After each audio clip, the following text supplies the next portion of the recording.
After numerous violations of the Supreme Court ban on Jallikattu, police have begun cracking down on those violating the order. Police lathi charged Jallikattu supporters as more incidents took place in Madurai in Tamil Nadu today. Police forces resorted to lathi charge to regulate the crowds in Madurai's Alanganallur. India Today brings you exclusive scenes as locals in parts of Madurai released bulls in spite of police presence. Locals say they are disappointed with the apex court's refusal to lift the ban. The state government has claimed helplessness, saying there are too many citizens adamant upon celebrating the bullfighting festival and there aren't enough policemen to control them. Joining us on the broadcast is Mr. Balakumar Somu, who is one of the Jallikattu organizers. Also, we are expecting somebody from PETA to come online with us. But Mr. Balakumar Somu, to begin with, while we understand that emotions have been running strong and people think of Jallikattu as an integral part of Tamil culture, but do you justify this open defiance and violation of court orders? Well, any defiance or any breaking of law cannot be justified.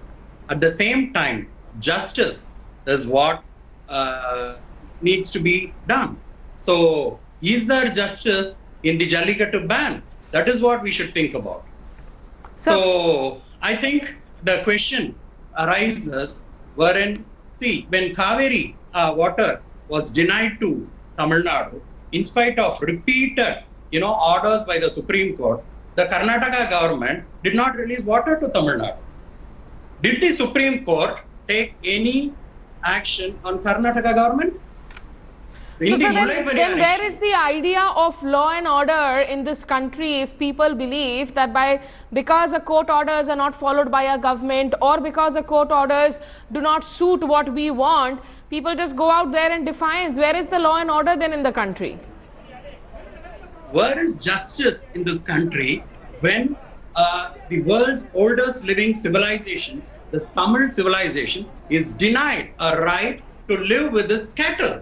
Tell me, it is the pastoral lifestyle that is being affected. Does any of the animal rights activists know what it is? They have gone around talking as if torture is going on during Jallikattu. Do they even understand what Jallikattu involves? It is an ancient form of cattle exhibition where best of the breed is exhibited and then its progeny commands a better price. So does any of the animal rights activists understand this? You talk about PETA, you talk about Animal Welfare Board of India. So, well, of course, animal rights activists have their own arguments against it and they say that they have gone and observed Jallikattu from close quarters. I'll come back to you. Pramod Madhav is joining us. Pramod, we are learning that MK Stalin has now decided to call PETA as anti-national. Can you take us through what is the logic behind his argument? Well, we could essentially say that MK Stalin, being a leader of the Dravidian party, is asking for a ban of a foreign NGO. There are only two major points in the statement where he declares that, first of all, the central government should dismiss or dissolve any animal welfare board which is working against the He specifically talks about PETA, where he mentions that PETA should be banned because it is a foreign NGO and it is definitely acting against the cause and effect of any Tamil sentiment, and they should be definitely banned because not for now but for 3 years because of them Jallikattu was not conducted in the state of Tamil Nadu, which has hurt Tamil sentiment very much. This is the essence of a statement released by MK Stalin today. Mr. Balakumar Somu, do you agree with the way Mr. Stalin has chosen to describe PETA as anti-national? It's 100% we agree. It is what we have been telling for quite a number of years now. PETA is anti-India. Forget Tamil sentiments. Forget Tamil Nadu's sentiments for a minute. Take a step back. What will happen to the native cattle population of India? It is not just Tamils who are fighting against this. Maharashtrians are fighting against this. Belgada has been banned. Punjabis are fighting against this order to preserve their native cattle. Yeah, but Mr. Somu, the fact is that this was a case that was taken, of course, petition. PETA people took it to court and the court heard the case on the basis of certain arguments on both the sides. So shouldn't then, are you saying then that the court is anti-national for having given this ban orders? Are you saying then that the governments of the day that could not find a way around and it could not bring in that they are anti-national, or the centre which could not bring in an ordinance that they are anti-national, shouldn't they all be classified as anti-national then? Basically, we believe PETA is anti-national. It is working against the interests of this nation. It is working against the farmers' interests of this nation. The pastoral communities are at the receiving end today. We should understand this.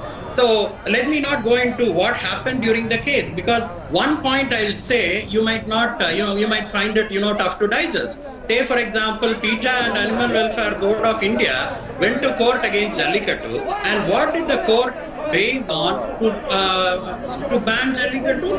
A report produced by PETA and AWBI and their people. Come on, they go against Jallikattu to the court, and the court, had hundreds of reports produced by district collectors, the highest officials of a district, government officials. Okay, hundreds of reports on each Jallikattu, and then the court, in all its wisdom, decided to show away all these reports produced by the government officers, and then decided to go along with one report that was produced by a foreign organization. So you're raising questions about the judgment that was delivered then? Exactly. I'm talking about the judgment. What was this judgment based upon? One single report done by AWBI's cronies, including PETA. Hundreds of reports produced by district collectors, which includes video evidence. All this was just ignored or shoved away by the court. Mr. Somu, let's go across live to Pramod Madhav, who is back with us, my colleague. Pramod, can you tell us today how many incidents of violations were actually reported? What was the final scene on the last day of Pongal celebrations?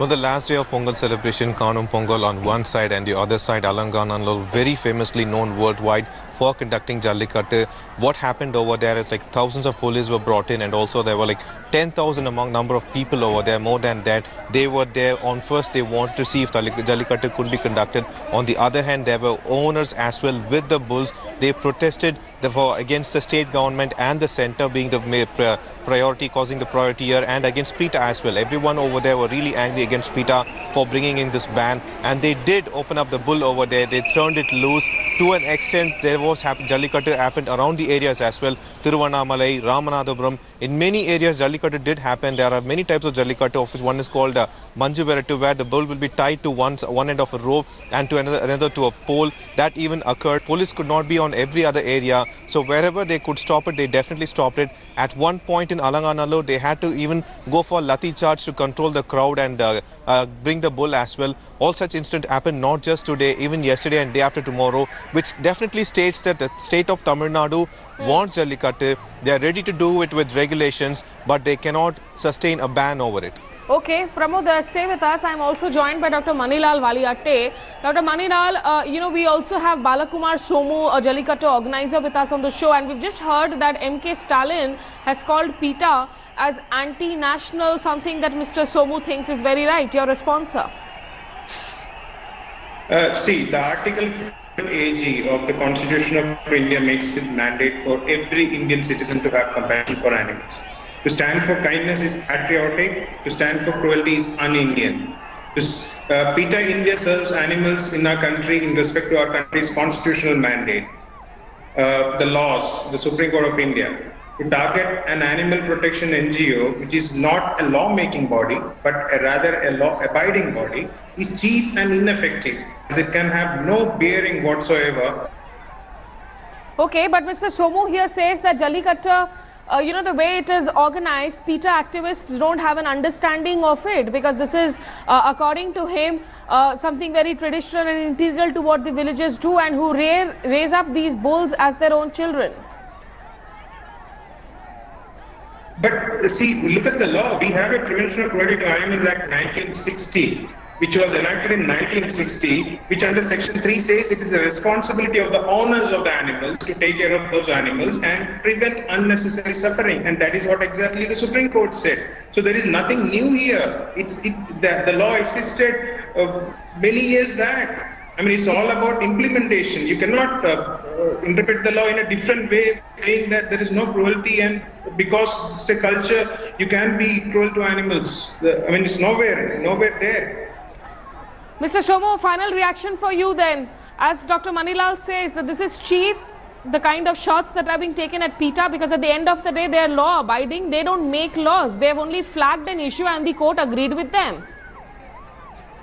Of course, yeah, it is funny when PETA talks about animal torture because, you know, PETA is a shelter organization that kills thousands and thousands of animals every year. Come on, is PETA really concerned about the about caring for animals? I don't think so. They kill animals. Perfectly adoptable kitten and puppies are killed by PETA every day. You agree with that, Dr. Manilal? Final comment before I wrap the show. I mean, the PETA stands for the protection of animals. That is why we are fighting for preventing cruelty to.